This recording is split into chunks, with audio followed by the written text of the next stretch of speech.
துன்மார்க்கரின் வழி. கர்த்தர் நீதிமான்களின் வழியை அறிந்திருக்கிறார், துன்மார்க்கரின் வழியோ அழியும். நீதிமான்கள் ஆசீர்வதிக்கப்படுவதற்கும் துன்மார்க்கர் அழிந்து போவதற்கும் காரணம் உண்டு. தேவன் நீதிமான்களின் வழியை அறிந்திருக்கிறார். அவர்களுடைய நீதியான சுபாவங்களை கர்த்தர் அங்கீகரிக்கிறார். நீதிமான்களின் வழியில் கர்த்தர் பிரியமாயிருக்கிறார். கர்த்தர் அவர்களை ஆசீர்வதிக்கிறார். அவர்களும் கர்த்தருடைய கிருபையினால் செழிப்பாயிருக்கிறார்கள். அவர்களுடைய முடிவும் நன்மையாய் முடிகிறது. துன்மார்க்கரின் வழியின் மீது கர்த்தர் கோபமாயிருக்கிறார். துன்மார்க்கர் எப்போதுமே கர்த்தருக்கு விரோதமான காரியங்களை செய்கிறார்கள். கர்த்தரோடு யுத்தம் பண்ணுகிறவர்கள் அழிந்து போவார்கள். துன்மார்க்கரின் வழி அழியும்.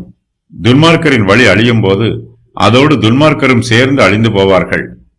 கர்த்தருடைய பிள்ளைகளாகிய நாம் இந்த சங்கீத வசனங்களை தியானித்து கர்த்தருடைய சமூகத்தில் பயபக்தியாய் ஜெபம் பண்ண வேண்டும்.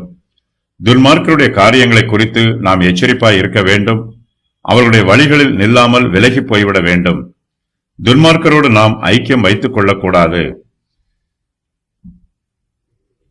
கர்த்தருடைய பிள்ளைகளாகிய நாம் நம்முடைய சிந்தனைகளையும் செயல்களையும் கர்த்தருடைய சமூகத்தில் பரிசுத்தம் பண்ண வேண்டும்.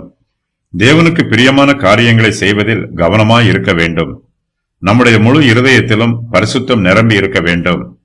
கர்த்தர் நம்முடைய வழிகளை அறிந்திருக்கிறார் என்னும் எண்ணம் நமக்குள் எப்போதும் காணப்பட வேண்டும்.